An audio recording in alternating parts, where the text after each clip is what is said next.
First things first, rest in peace, Uncle Phil. For real, you the only father that I ever knew.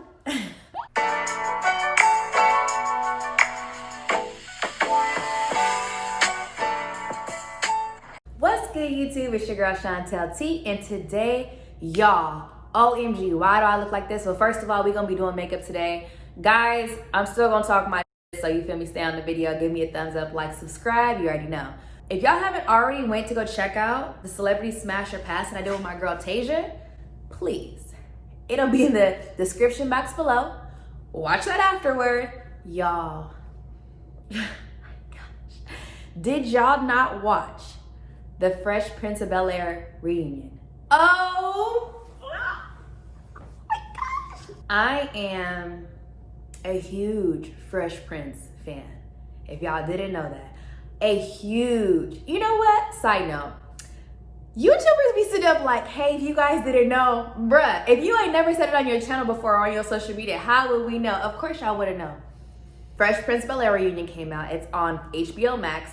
If you don't have HBO Max, ask somebody for their password, whatever. HBO Max definitely has like a free trial, whatever that you can sign up for. You probably got to put in your credit card information. You know how that go.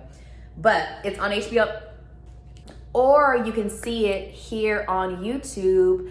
I'm not sure if it's the full version, but I'll definitely link it again in the description box because they have an hour and like 15 minutes. It says full show. Y'all, I cried. So let's take it back from the top. I feel like the beginning of the reunion, it was like you already knew you were gonna be crying anyway, just off the rip. First few minutes, they show the last episode where Will cuts off the light in the living room / kitchen and he walks out the frame, and the intro is him walking into the frame, a grown man. Then they go into the auditions. The dope thing about the auditions is, when you're watching a show and you only see these characters as these characters. For instance, let me give you an example. There is only one Hillary Banks. And I know in the show, she said, oh, there was like 2 or 3 other women that, were auditioning for the role and were being considered for the role. The way Hillary, listen. The way Hillary can hold her mouth like Carlton said and be like, Daddy, I need $300. Like, there's only one Hillary Banks, and I'm so grateful that she played that role. Like, and then the fact that Will didn't even have to audition. I mean, obviously the show is based around him. He told the story of how he went, to Quincy Jones' birthday, and, he kind of like put him on the spot to act, and history was made. Can you imagine that? Like, I already know that he was into music and everything and they were touring, but can you imagine being somebody from the hood, I'll just say what it is, starting to make music, somebody of some real status invites you, hey, come through. Not only come through, but hey, I have this idea. Hey, God, it's me again. What? Like, oh my gosh. Like, I just know that he's like forever grateful for that. Side note, was I the only one who wanted to see other people's auditions? Like the people who didn't get the part? Just to like feel it out how the show would have looked. Like when you look at shows like The Office, they show a lot of people, and in their auditions or whatever, they show a lot of people, and I'm not sure all those people got the actual part. Search it, it's on YouTube.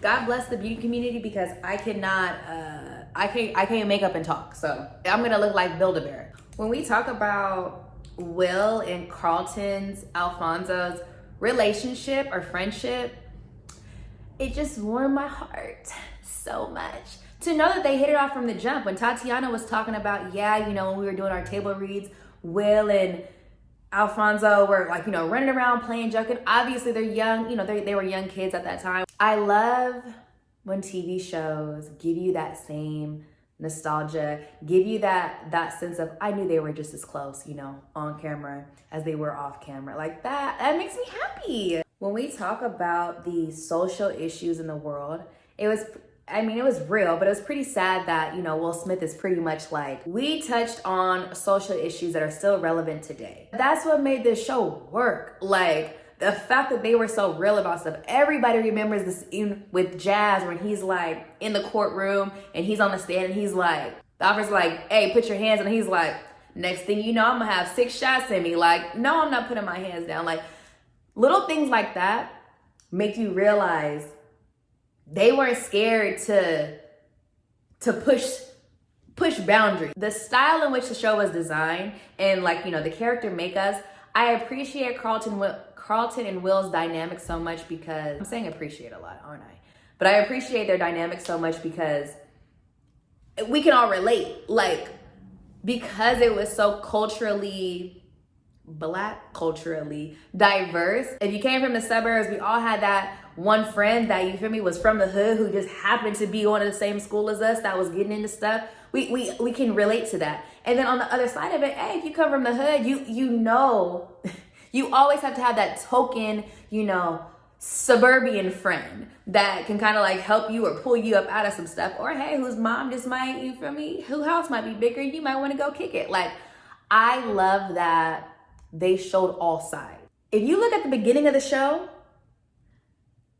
Will was hood and he, you know, didn't respect what they were doing in the household, whatever. Carlton was super square. He couldn't respect or even think or fathom to think where Will came from or what he was doing. And this is what you call character development. Once you come to the last episode, now Will is accepting of the family.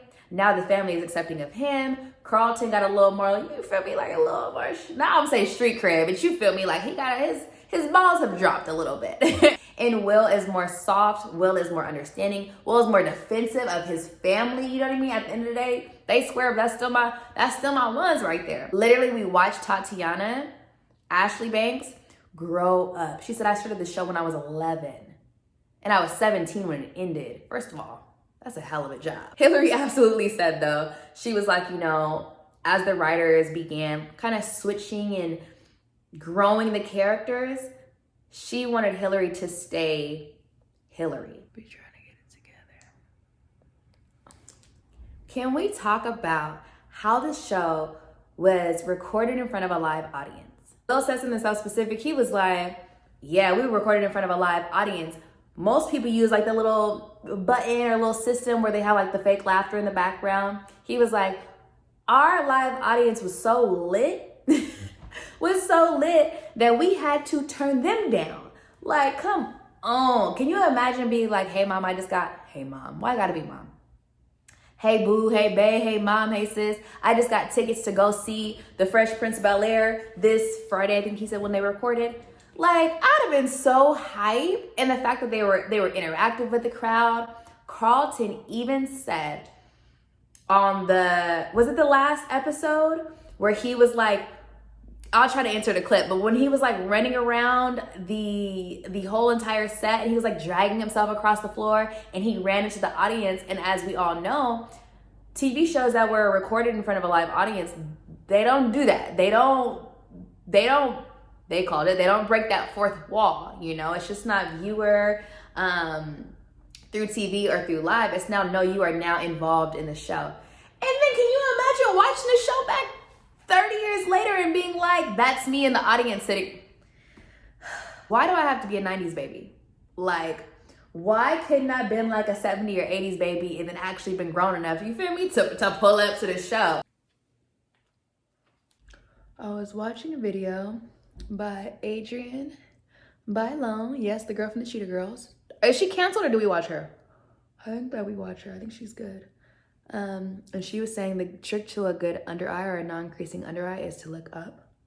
Can we acknowledge really quickly how spoiled we are as a culture in general? The fact that we have everything at the, you know, click of a finger. When we're talking about, this is a TV show that aired every Monday night, that came out with Monday Night Football. Literally, Jeffrey was sitting up saying like, yeah, you know, people would leave Monday Night Football to come and tune in and make sure, you know, what we got going on or whatever. Like,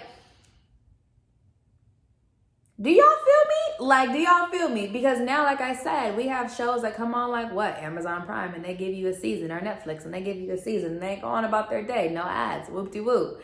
Wonderful. I do miss that family time. Let's all gather in front around.